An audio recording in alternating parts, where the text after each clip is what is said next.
कल की क्लास में अपन ने पढ़ा था ह्यूमन डाइजेस्टिव सिस्टम।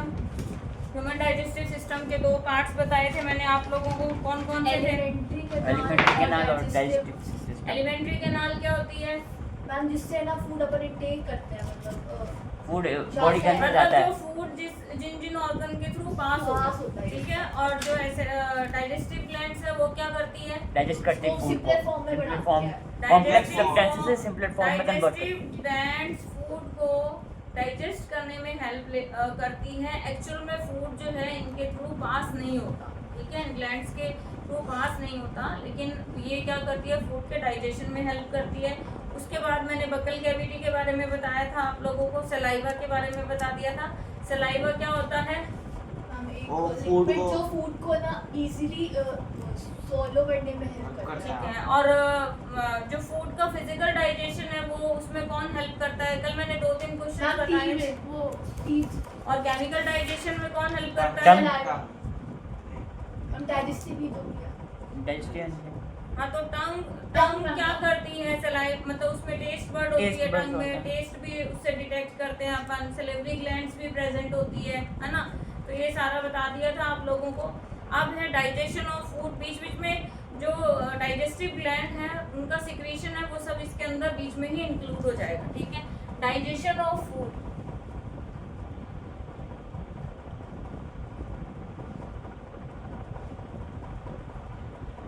अब डाइजेशन ऑफ फूड, तो बकल कैविटी में फूड का डाइजेशन तो बकल कैविटी में क्या होता है? स्टार्ट हो जाता है। आपके सलाइवा फूड के साथ मिक्स होती है, उसमें जो एंजाइम्स होते हैं वो क्या करते हैं? फूड को ब्रेक डाउन करते हैं।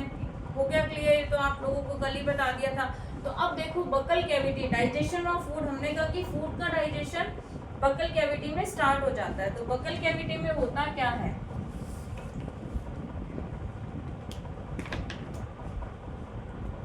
मैं थोड़ा टेबुलेशन फॉर्म में लिख रही हूँ इसको।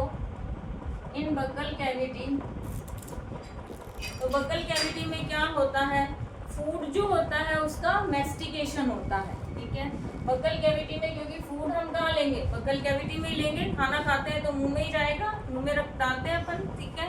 तो फूड का क्या होता है यहाँ पे? फूड मेस्टिकेटेड होता है, मतलब छोटे छोटे पीसेस में कट हो जाएगा, ग्राइंड हो जाएगा, सलाइवा इसके साथ मिक्स हो जाती है। और किसकी हेल्प से होगा मेस्टिकेशन? किसकी हेल्प से होगा? बोलो, इतना क्या सोचना है? मेरी फूड का कटिंग और ग्राइंडिंग किससे होती है? टीथ। यानी कि टीथ में कौन कौन से हैं? प्री मोलर, मोलर जो है ये है ना। तो help of pre molar, molar, ये सारे इसमें क्या करते हैं? क्योंकि जो टीथ के टाइप है ना, टंग भी क्या करती है? इसमें हेल्प करती है। इन सब की हेल्प से क्या होता है? आपके मेस्टिकेशन होगा। एंड सेलेवरी ग्लैंड्स क्या करती है? मैम जो च्यूड फूड होता है ना उसको ना वेट करती है, स्लिपरी। हाँ, तो सेलेवरी ग्लैंड्स जो है वो क्या करती है? रिलीज करती है सलाइवा को। और ये सलाइवा आपके क्या करेगा? ये हेल्प करता है आपके जो आपके फूड है, मेक चू फूड वेट एंड स्लिपरी, उसको थोड़ा गीला कर देता है और उसको स्लिपरी बना देता है। स्लिपरी के कारण होगा क्या? दिस में इजी सॉलिंग ऑफ फूड, यानी कि फूड जो है इजीली आगे पास हो जाता है। तो हुआ ये क्लियर कि बकल कैविटी में सलाइवा जो होती है वो सेलेवरी अमाइलेज एंजाइम वो सिक्रीट करती है। उससे वो क्या होता है? आपके स्टार्च जो है फूड में वो किस में चेंज हो जाता है? माल्टोज में, जो सिंपल शुगर में, मतलब ठीक है, इसमें चेंज हो जाएगा। तो होता क्या है? बकल कैविटी फूड मेस्टिकेटेड होता है with the help of pre molar, molar and tongue, ठीक है। सेलेवरी ग्लैंड सलाइवा रिलीज करेगी और जो च्यूई फूड है वो क्या होगा? वेट होगा, स्लिपरी होगा। इससे क्या होगी? Easy swallowing of food. तो आपके क्वेश्चंस कई यहाँ पे आ जाते हैं। इसमें कौन कौन सा है? एक तो है where are salivary glands located in human being. Human being में सेलेवरी ग्लैंड्स कहाँ प्रेजेंट होती हैं? तो ये बकल कैविटी में होती है। कितनी होती है? 3 होती है, ये मैंने आपको बता दिया था। उनका फंक्शन क्या होता है वो भी है। Name the enzyme that found in saliva, saliva में जो एंजाइम प्रेजेंट होता है उसका क्या नाम है। State the role of saliva in digestion of food, food के डाइजेशन में सलाइवा क्या रोल है। तो ये 2 क्वेश्चन इसमें आ रहे हैं आपके, इस तरह से बन सकते हैं। तो सलाइवा आपका अगर रोल आ जाए तो इसका मतलब ये फूड के केमिकल डाइजेशन में हेल्प करती है। एंजाइम कौन सा प्रेजेंट है इसमें, सेलेब्री अमाइलेज, सलाइवा के अंदर सेलेब्री अमाइलेज जो है एंजाइम ये प्रेजेंट होता है। तो बकल कैविटी में तो ये सब चीजें हो रही है। हो गया, क्लियर हो गया, किसी को डाउट है, नहीं है। इसके बाद आता है ईसोफेगस। जो क्वेश्चंस मैंने बोले हैं वो लास्ट में नोट करवा दूंगी मैं आप लोगों को साथ साथ में, तो आपको ये ध्यान। तो कॉम्प्लेक्स शुगर जो है यहाँ पे कन्वर्ट हो जाती है आपके सिंपल शुगर में। तो अगर ऐसे भी आ सकता है कि बकल कैविटी में आपके क्या होगा, कॉम्प्लेक्स शुगर जो है वो सिंपल शुगर में कन्वर्ट हो जाती है। नेक्स्ट पार्ट कौन सा था हमारा बकल कैविटी के बाद में, ईसोफेगस। Oesophagus, very good. हाँ, अपने पास ये डायग्राम है ना, मैं इसको यहाँ पे लगा देती हूँ तो थोड़ा सा आपको हेल्प याद रहेगा इससे। ठीक है, तो देखो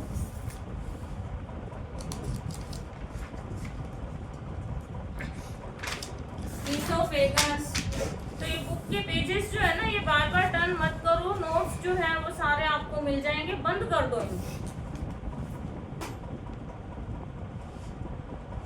ईसोफेगस क्या है ये देखो, बकल कैविटी के बाद में होलो ट्यूब लाइक स्ट्रक्चर। हाँ, तो ईसोफेगस नेक्स्ट पार्ट है हमारा ईसोफेगस। ईसोफेगस क्या है देखो, देखने में आपको कैसी लग रही है, ट्यूब लाइक स्ट्रक्चर लग रही है, हॉलो है, ऑलमोस्ट 25 सेंटीमीटर लॉन्ग होती है ये, हॉलो ट्यूब लाइक स्ट्रक्चर होती है, आपके मसल्स से बनी हुई होती है ये। ठीक है, तो जो फूड स्वेलो करते हैं, मतलब मुंह में अपन फूड को क्या करते हैं, चबाते हैं, तो उसके बाद में वहाँ से ये स्टमक में किसके थ्रू पास होता है, ईसोफेगस के थ्रू पास होगा। तो यहाँ पे कोई डाइजेशन नहीं होता इसका। ईसोफेगस का क्या काम है, बकल कैविटी से फूड को ट्रांसफर करता है किसमें, स्टमक में, इसके थ्रू पास होगा। तो मस्कुलर इसकी वॉल होती है, इसमें क्या होता है, कॉन्ट्रैक्शन रिलैक्सेशन, ऐसे रिथमिक मूवमेंट होती है इसकी मसल। अगर वो मूवमेंट नहीं होगी तो क्या होगा, जैसे पाइप होती है, पाइप में सपोज ये पाइप है, इसमें आपने कोई चीज डाली और वो सीधा चली जाएगी, है ना। तो इसमें से धीरे धीरे कॉन्ट्रैक्शन रिलैक्सेशन की मूवमेंट होती है, तो उसके थ्रू क्या होता है, आपके फूड जो है धीरे धीरे बकल कैविटी से स्टमक में पास होगा। अब देखो इसमें जो 2 क्वेश्चन इसके आते हैं, एक तो ये कि जो ईसोफेगस है इसकी मूवमेंट होती है इनवॉलेंट्री। ठीक है, किस तरह की मूवमेंट होगी, ईसोफेगस की जो मूवमेंट है ये किस तरह की है, इनवॉलेंट्री मूवमेंट है। दूसरा, इस मूवमेंट को हम बोलते क्या है, बोलो बताओ, पेरिस्टालिटिक मूवमेंट, पेरिस्टालिटिक मूवमेंट बोलते हैं इसको।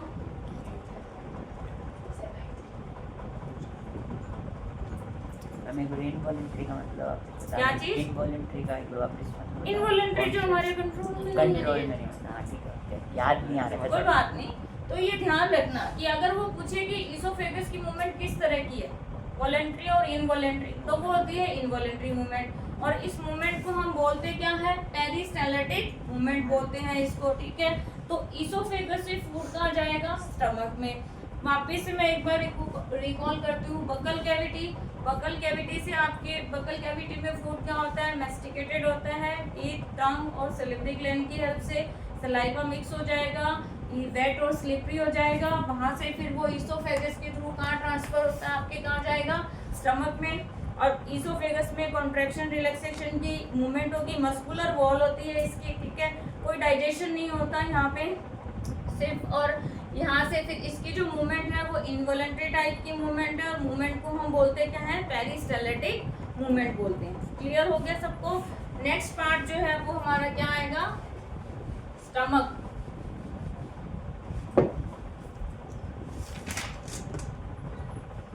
तो देखो स्टमक में क्या होता है,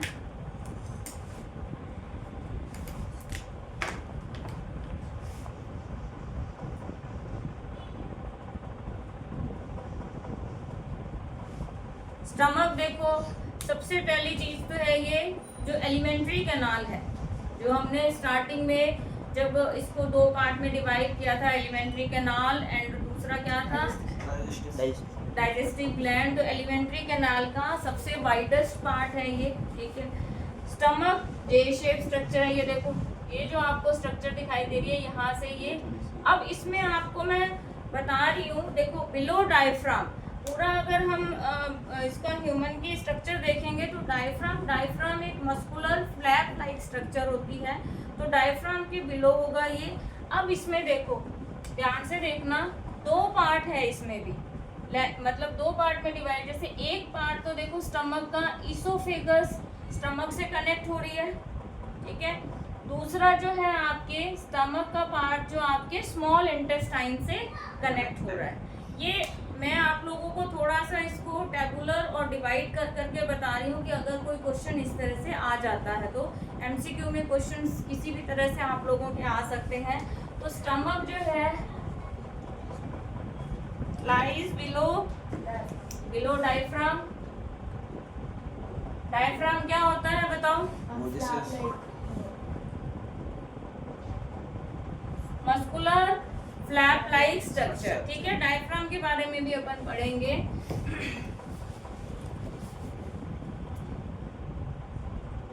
ठीक है, अब देखो फिर डायफ्राम जो है ये होता क्या है, आपके जो एब्डोमिनल कैविटी है ऑन लेफ्ट साइड ऑफ, अभी आप लोग बस ये कुछ वर्ड्स हैं तो इसको ध्यान में रख लो वैसे ही, left side of abdominal cavity. अब होगा क्या, ये डिवाइड होती है दो पार्ट में, तो इन दो पार्ट्स को हम क्या बोलते हैं, कार्डियक पार्ट, और एक होता है पेलोरिक पार्ट। हाँ क्या होता है अभी बताया ना मैंने पहले, इसीलिए कि जो पार्ट देखो, एक पार्ट इसका कनेक्ट हो रहा है आपके ईसोफेगस टू स्टमक, और दूसरा स्टमक का स्मॉल इंटेस्टाइन से, ये जो आपको दिखाई दे रही है ना यहाँ पे स्मॉल इंटेस्टाइन स्टार्ट हो जाती है। ये देखो यहाँ से जाके ये जाके इधर ये सारी पूरी स्मॉल इंटेस्टाइन है। तो स्टमक का पार्ट ये मानो यहाँ से यहाँ तक, तो यहाँ ये ईसोफेगस से कनेक्ट हो रही है और इधर ये आपके स्मॉल इंटेस्टाइन से कनेक्ट हो रही है। तो जो पार्ट कार्डिक पार्ट कौन सा पार्ट होता है, जो आपके ईसोफेगस टू स्टमक को कनेक्ट करता है ये।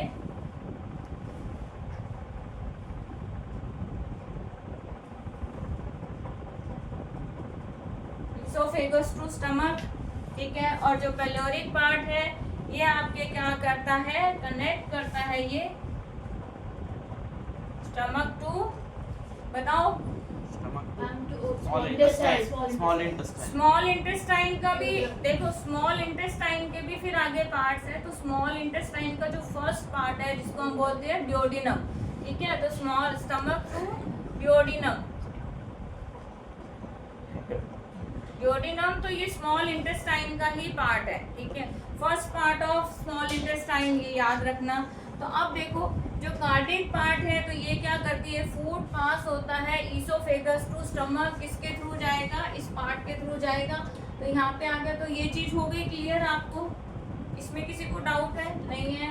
Stomach below diaphragm, left side of abdominal cavity, फिर इसके जो आपके डिवाइड हो जाती है दो में, कार्डिक और पेलोरिक। इसमें तो कार्डिक पार्ट वो हो गया जो आपके ईसोफेगस टू कनेक्ट हो रहा है स्टमक से, और पेलोरिक पार्ट कौन सा है जो आपके कनेक्ट होता है स्टमक टू ड्यूोडेनम। ड्यूोडेनम क्या है, स्मॉल इंटेस्टाइन का फर्स्ट पार्ट जो है उसको बोलते हैं ड्यूोडेनम, ठीक है। इसके बाद स्टमक में होता क्या है,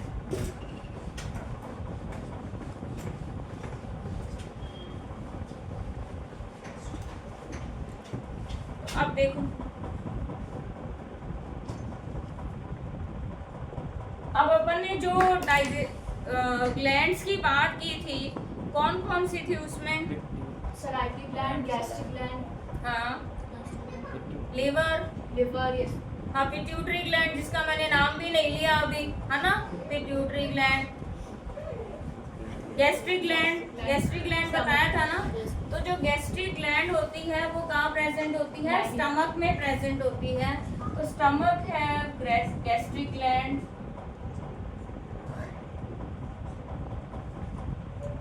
अब देखो ये जो गैस्ट्रिक ग्लैंड है ये कहाँ होती है, ये जो स्टमक की लाइनिंग जो है ना यहाँ पे है ना, इसमें lining of stomach gastric gland, ये जो गैस्ट्रिक ग्लैंड है ये क्या सिक्रीट करती है, ये सिक्रीट करती है डाइजेस्टिव जूस या गैस्ट्रिक जूस भी बोल सकते हैं इनको। तो ये सिक्रीट करती है आपके डाइजेस्टिव जूस या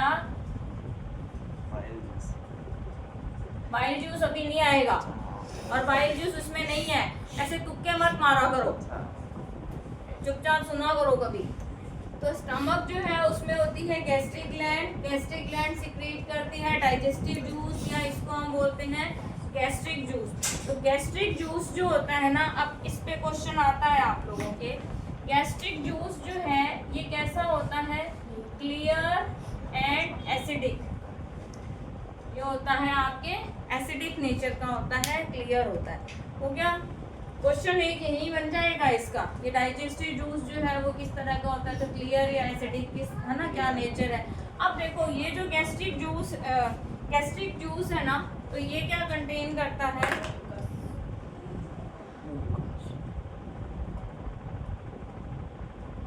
इसमें होती है म्यूकस और HCl और क्या होगा, डाइजेस्टिव एंजाइम्स।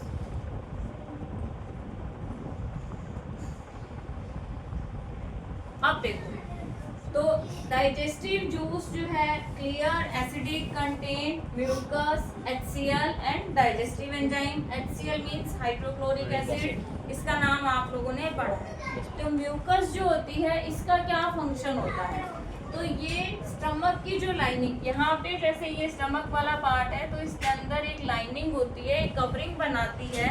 ये क्या करती है, स्टमक की लाइनिंग बनाती है और उसको प्रोटेक्ट करती है। जो भी एंजाइम्स हैं उसके एक्शन से उसको क्या करती है, प्रोटेक्ट करती है अंडर नॉर्मल कंडीशन, क्योंकि एसिड रिलीज होता है, HCl हाइड्रोक्लोरिक एसिड रिलीज होता है स्टमक में, तो उससे क्या करती है, उसको प्रोटेक्ट करती है। तो म्यूकस क्या करती है आपके, इसका फंक्शन क्या है, protect the stomach line, protect the stomach line. किससे करेगी, एंजाइम, बोलो, from the action of enzyme बोलो, enzymes and acid, enzymes and acid, इनसे इनको प्रोटेक्ट करती है अंडर नॉर्मल कंडीशन में, ठीक है, अंडर नॉर्मल कंडीशन।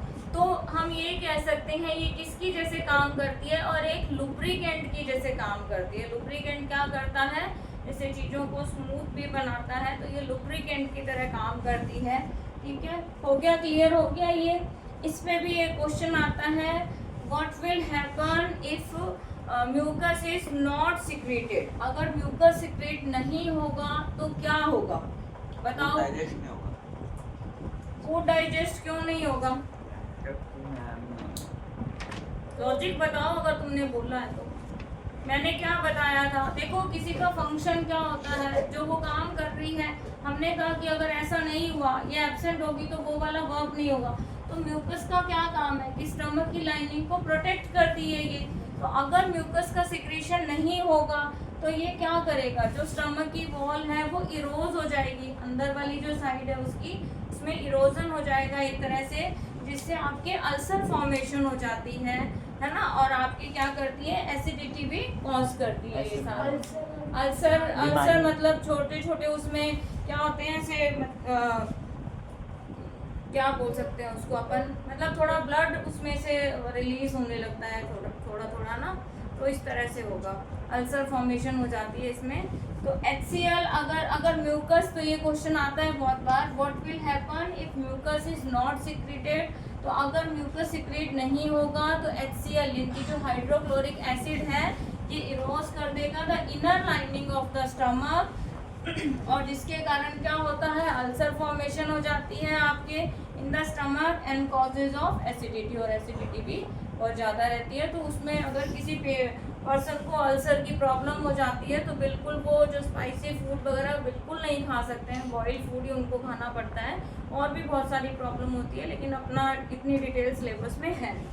ये हो गया क्लियर म्यूकस का क्या है, ठीक है। उसके बाद आता है आपके हाइड्रोक्लोरिक एसिड HCl।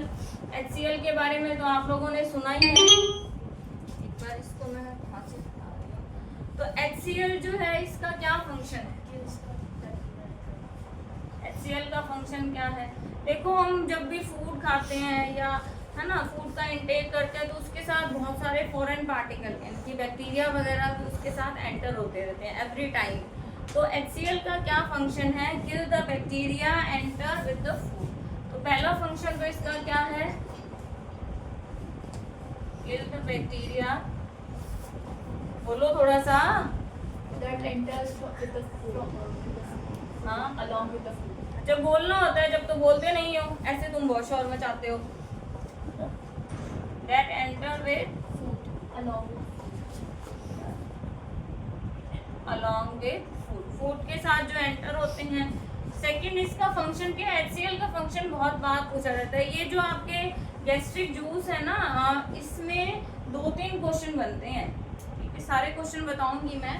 तो किल करता है बैक्टीरिया को, that enter along with food. दूसरा इसका फंक्शन क्या है? मेक द फूड एसिडिक, ठीक है, make the food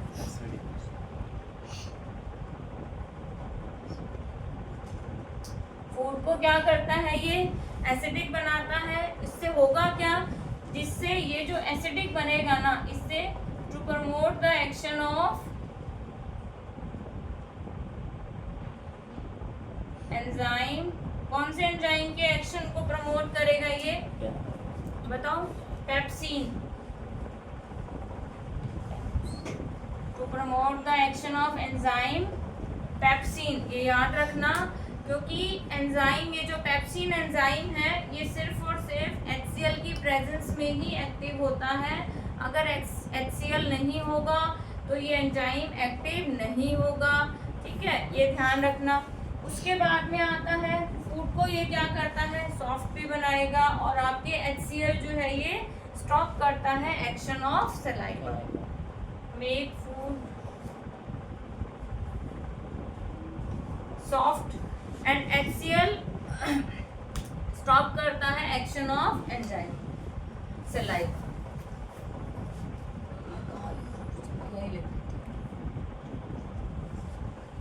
stop the action of किसके एक्शन को? सलाइवा। हुआ? क्लियर हुआ? इनमें से जो क्वेश्चन बन सकता है, एक तो आता है HCl का ही फंक्शन पूछ लेते हैं, या सबसे पहले क्वेश्चन क्या आता है? गैस्ट्रिक जूस के फंक्शन लिखो। तो गैस्ट्रिक जूस का फंक्शन आ गया, तो इसका मतलब उसमें आपको ये तीनों ही, पहले तो ये बताना पड़ेगा कि गैस्ट्रिक जूस में कौन कौन सी चीजें। तो एक HCl आ रहा है, म्यूकस आ रहा है आपके, और एक दूसरा डाइजेस्टिव एंजाइम है। तो ये तीनों के बारे में लिखना है। म्यूकस का क्या फंक्शन है वो बता दिया। फिर म्यूकस पे जो क्वेश्चन बन सकता है वो क्या है? What happen if mucus is not secreted, तो ये आपके आ गया। फिर उसके बाद HCl का ही मेन फंक्शन पूछा जाता है, ठीक है। ये हो गया आपके क्लियर। तो HCl का फंक्शन। फिर which enzyme active only in the presence of HCl, तो पेप्सिन एंजाइम, ठीक है, ये इसकी प्रेजेंस में ही आपके क्या होता है? एक्टिव होगा। हो गया क्लियर। नेक्स्ट आपके आ रहा है डाइजेस्टिव एंजाइम। डाइजेस्टिव एंजाइम को मैं थोड़ा ऊपर ही में चलो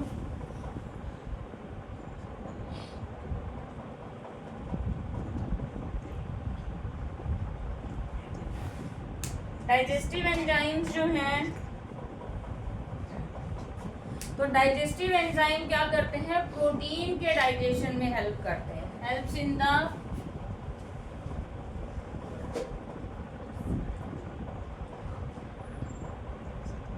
डाइजेशन ऑफ प्रोटीन। प्रोटीन के जो भी फूड में प्रेजेंट होता है ना प्रोटीन, तो उसके क्या करते हैं? डाइजेशन में हेल्प करेंगे। और एंजाइम पेप्सिन जो होता है, ये एक्टिव कब होता है? जब उसमें क्या HCl जब है वो प्रेजेंट होगा, तो उसकी प्रेजेंस में ही ये क्या होता है? एक्टिव होगा। हो गया क्लियर सबको? ठीक है। उसके बाद देखो प्रोटीन डाइजेस्टिव एंजाइम के नाम है आपके trypsin, pepsin and rennin. Trypsin, pepsin and rennin. Protein digestive enzymes. हाँ, प्रोटीन डाइजेस्टिव एंजाइम है ये तीनों ही, याद रखना। एक अब कंडीशन आती है आपके हाइपर एसिडिटी।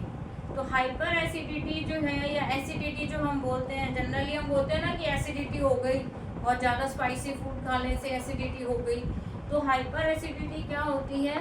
जब आपके इम्बैलेंस हो जाता है म्यूकस और HCl, इन दोनों के बीच में इम्बैलेंस हो जाता है कुछ, मतलब नॉर्मल कंडीशन में तो क्या इनका बैलेंस बना रहेगा तो कोई प्रॉब्लम होती नहीं, हमें फूड इजीली डाइजेस्ट हो जाता है ना। और जब अगर आपके म्यूकस और जो HCl है इन दोनों के बीच में कोई ना कोई इम्बैलेंस हो जाएगा तो उस कंडीशन में क्या होता है, एसिडिटी या हाइपर एसिडिटी कॉज होती है। कैसे होती है वो उसकी कोई बहुत ज़्यादा डिटेल नहीं है, पर आपको ये कंडीशन पता होना चाहिए कि हाइपर एसिडिटी क्यों होती है। क्लियर? अब आपके जो स्टमक की मसल है, तो ये तो मैंने बताया कि स्टमक के अंदर क्या होगा, आपकी गैस्ट्रिक जूस। गैस्ट्रिक जूस में क्या होता है, तो ये एक अपने इस एक टॉपिक में गैस्ट्रिक जूस वाले में बहुत सारे क्वेश्चंस मैंने आपको बता दिए। MCQ का क्वेश्चन भी है, 2 मार्क्स का क्वेश्चन भी आ जाता है इसमें, ये सारा इसके अंदर इंक्लूड हो गया। फिर स्टमक की जो मसल्स है, इसको मैं कर रही हूँ रब। किसी को कुछ नोट करना है तो वो बाद में कर लेना, नोट्स दे दूँगी।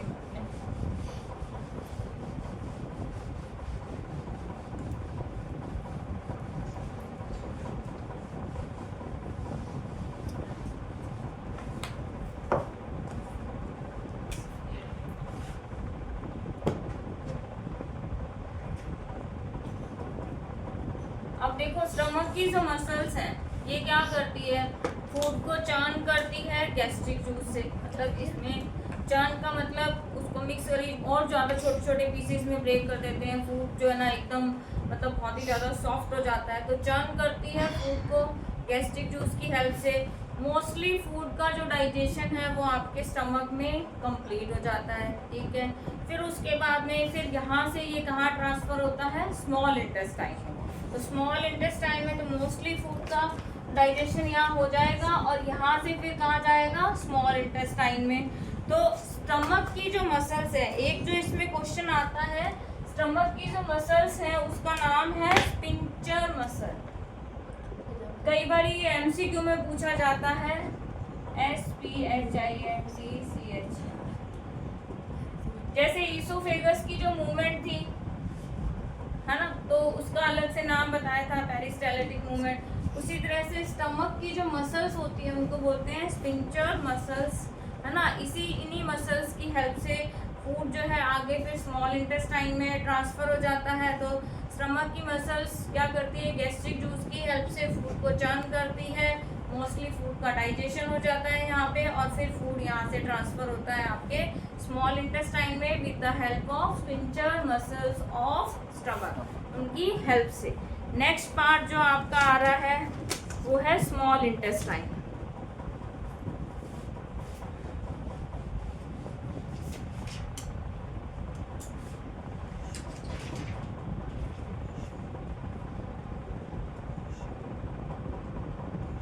अब देखो स्मॉल इंटेस्टाइन जो है तो नाम तो स्मॉल ही है इसका, लेकिन एक्चुअल में लॉन्ग होती है। ये लार्ज इंटेस्टाइन है, नाम उसका लार्ज है लेकिन एक्चुअल में ये छोटी होती है। तो स्मॉल इंटेस्टाइन क्या है, long coiled tube like structure है ये आपके। ठीक है, ऑलमोस्ट ये 7.5 मीटर लॉन्ग होती है और बिलो द स्टमक। अब देखो स्टमक के नीचे ये 3 पार्ट में डिवाइड होती है। इस डायग्राम में वो पार्ट्स आपको क्लियर नहीं होंगे लेकिन आपको इसे याद रखना है। जो NCERT की बुक है तो उसमें नाम दे रखे हैं तीनों पार्ट के, लेकिन उन्होंने उस तरह से, मैंने थोड़ा सा जैसे फ्लो चार्ट में लिखा हुआ है वैसे नहीं देखे, लेकिन नाम दिए हैं उसके। तो स्टमक जो स्मॉल इंटेस्टाइन है ये क्या है, लॉन्ग कॉइल्ड नैरो। ठीक है, और इसकी लेंथ कितनी बताई थी आपके, ऑलमोस्ट 7.5 मीटर लॉन्ग आपकी क्या होती है स्ट्रक्चर होगी आपके। होलो बिलो द स्टमक। अब देखो बिलो स्टमक ये फिर डिवाइड हो जाती है, 3 पार्ट में डिवाइड होती है।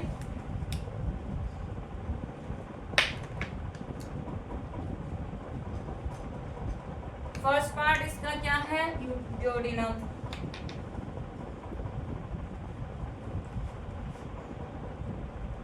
सेकंड पार्ट इसका क्या है, जेजेनम। और थर्ड पार्ट इसका क्या है, इलियम। तो तीन, तो देखो स्मॉल इंटेस्टाइन के 3 पार्ट कौन से हैं, ड्यूोडेनम, जेजेनम एंड इलियम। ठीक है, तो फर्स्ट पार्ट जो है वो आपके ड्यूोडेनम हो गया। इनको इसी तरह से याद रखना है, पार्ट की सीक्वेंस को आप चेंज नहीं कर सकते। जेजेनम जो लॉन्गर एंड कॉइल्ड पार्ट है और इलियम जो है इसका लास्ट पार्ट है। तो फर्स्ट पार्ट जो है ना इसका ये वाला, ये इसमें मैं बता सकती हूँ यहाँ से लेके यहाँ तक, ये देखो कर्व जो शी शेप पार्ट है आपका, स्टमक से ये लीव कर रहा है यहाँ से यहाँ पे। तो ये क्या है आपके फर्स्ट पार्ट जो है स्मॉल इंटेस्टाइन का फर्स्ट कर्व शी शेप। ठीक है, शी शेप पार्ट है ये क्या करता है। और ये जो जेजेनम है ये आपकी है लॉन्गर, जो इसका कॉइल्ड पार्ट है। लॉन्गर आगे जाके कॉइल्ड रहती है, इसमें थोड़े से कम दिखाए हैं, वैसे बहुत सारे इसमें कॉइल्ड रहती है ये, क्योंकि लॉन्ग होती है। लॉन्गर एंड मोर कॉइल्ड होगा। इलियम जो है ये इसका क्या है, लास्ट पार्ट। ठीक है, तो अब देखो होता क्या है, ये जो ड्यूोडेनम है ना, मैंने आप लोगों को कुछ ये बताए थे, एंजाइम्स भी बताए थे आपको कि भी लीवर क्या सिक्रीट करता है, पेनक्रिया क्या सिक्रीट करता है। और यहाँ पे देखो एक चीज़ और आप देखो, यहाँ पे जैसे ये लीवर है तो लीवर से यहाँ से डक्ट आ रही है, ये डक्ट कहाँ आ रही है, स्मॉल इंटेस्टाइन में आ रही है। स्मॉल इंटेस्टाइन का जो पार्ट है, इधर से ये लीफ लाइक स्ट्रक्चर आपको पेनक्रिया दिखाई दे रही है, तो इसकी भी डक्ट आ रही है, ये कॉमन डक्ट बना रही है यहाँ पे। यहाँ पे ये देखो गॉल ब्लैडर है तो इसकी भी इधर से डक्ट जा रही है यहाँ पे। तो ये सारी कहाँ पे ओपन हो रही है, स्मॉल इंटेस्टाइन का जो फर्स्ट पार्ट है ना, यहाँ पे हो रही है। तो लीवर क्या करता है, ये बाइल जूस सिक्रीट करता है। गॉल ब्लैडर क्या करता है, बाइल जूस को स्टोर करता है। पेनक्रिया क्या करती है, पेनक्रियाटिक जूस सिक्रीट करती है। ये जो पेनक्रियाटिक जूस है इसमें फिर एंजाइम होते हैं, लाइपेज, पेनक्रियाटिक अमाइलेज और ट्रिप्सिन, इन तीनों का अलग अलग फंक्शन है। लीवर क्या सिक्रीट करता है, बाइल जूस। तो बाइल जूस किस में हेल्प करता है, फैट के डाइजेशन में हेल्प करता है, इमल्सिफिकेशन ऑफ फैट। तो ये तीनों कहाँ से रिसीव हो रहे हैं, देखो लीवर और ये गॉल ब्लैडर, यहाँ से ये कॉमन इनकी डक्ट बन रही है, और ये जो इसका स्मॉल इंटेस्टाइन का फर्स्ट पार्ट है ये रिसीव करता है यहाँ पे।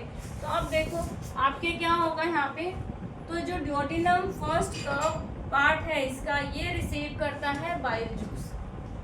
ये क्या रिसीव करता है, बाइल जूस रिसीव करेगा। ये कहाँ से करेगा, लीवर से। तो एक क्वेश्चन आपके यही हो गया कि बाइल जूस कौन सिक्रीट करता है, तो लीवर जो है वो बाइल जूस सिक्रीट करता है। एंड सेकेंड क्या रिसीव करता है, ये pancreatic juice from pancreas, pancreatic juice from pancreas. अब बाइल जूस क्या होता है, तो ये चीज हो गई क्लियर आप लोगों को कि ड्यूोडेनम बाइल जूस और पेनक्रियाटिक जूस रिसीव करेगा। Jejunum longer and more coil part है। इलियम जो है लास्ट पार्ट है। तो इलियम जो लास्ट पार्ट है इसकी जो इनर सरफेस होती है वो फोल्डेड होती है, अंदर की साइड जो है फोल्डेड होती है, उसमें प्रेजेंट होती है विली, और उसका फंक्शन होता है डाइजेस्टेड फूड को एब्जॉर्ब करना। मतलब जो भी फूड डाइजेस्ट हो रहा है उसके एब्जॉर्प्शन के लिए वो लार्ज सरफेस एरिया प्रोवाइड करती है। विली का नाम आप लोगों ने पहले भी सुना हुआ है, ऐसा नहीं है कि पहले भी मैंने बताया है। ठीक है, चलो नेक्स्ट देखो। अब मैं इसको, अब बाइल जूस के बारे में बात करेंगे। ये टॉपिक तो पूरा करूंगी मैं थोड़ा सा, बीच में नहीं छोड़ सकती।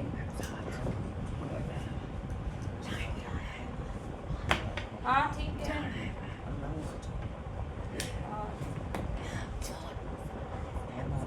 इसका है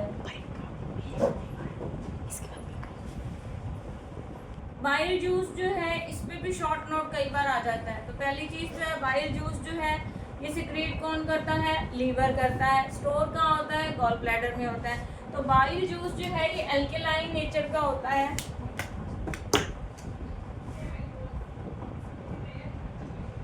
एल्केलाइन होगा, इसमें सॉल्ट्स होते हैं एंड कंटेन सॉल्ट, ठीक है। उसके बाद में अब देखो, और इसका फंक्शन क्या है? इसमें हेल्प करता है आपके हेल्प इन, मैंने आप लोगों को क्या बताया था, किसके डाइजेशन में किसमें हेल्प करेगा? ये इमर्सिव है। इसके लिए हम इमर्सिफिकेशन टर्म यूज करेंगे। तो हेल्प्स इन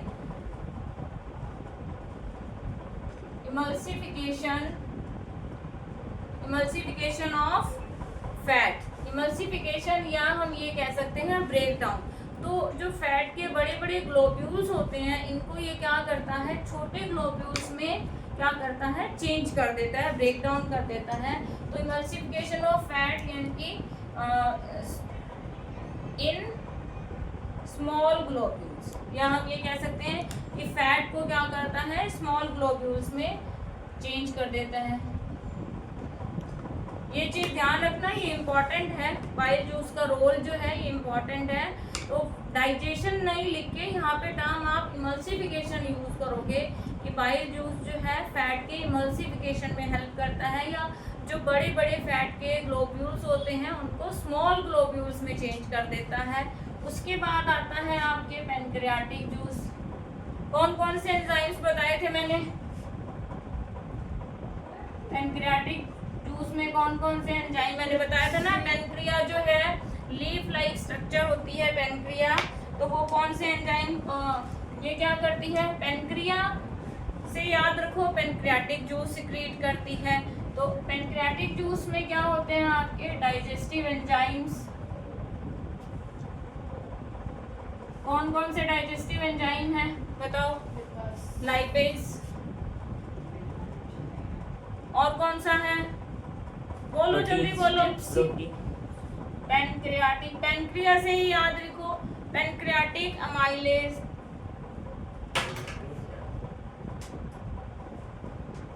और आपके तीसरा क्या था? ट्रिप्सिन।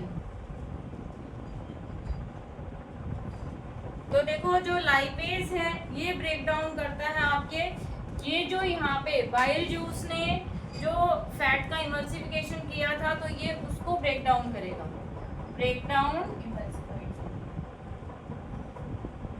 इमल्सिफाइड फैट्स को ये ब्रेक डाउन कर देता है। उसके बाद में अमाइलेज है। तो एक अमाइलेज और कहाँ आया था पहले नाम? सलाइवा, सेलेब्री अमाइलेज करती है। तो वो क्या करती है? आपके स्टार्च का डाइजेशन करती है ना, कार्बोहाइड्रेट का। तो ये क्या करता है? पैनक्रियाटिक अमाइलेज करता है, स्टार्च को इसमें ब्रेक डाउन कर देता है माल्टोज में। स्टार्च इनटू माल्टेज, इनकी ये हेल्प करता है कार्बोहाइड्रेट के डाइजेशन में। थर्ड जो आपकी है ट्रिप्सिन। तो ट्रिप्सिन करता है प्रोटीन को, मैं यहाँ लिख रही हूँ, प्रोटीन को ये चेंज करता है पेप्टोन में, प्रोटीन टू पेप्टोन। तो देखो डाइजेशन जो है फूड का स्टार्ट होता है बकल कैविटी में और पूरा जो है आपके कंप्लीट हो जाता है स्मॉल इंटेस्टाइन के अंदर, कंप्लीट हो जाएगा। एंड प्रोडक्ट जो है यहाँ पे डाइजेशन के बाद जो एंड प्रोडक्ट है फिर वो रेडी टू यूज है। तो होगा कैसे?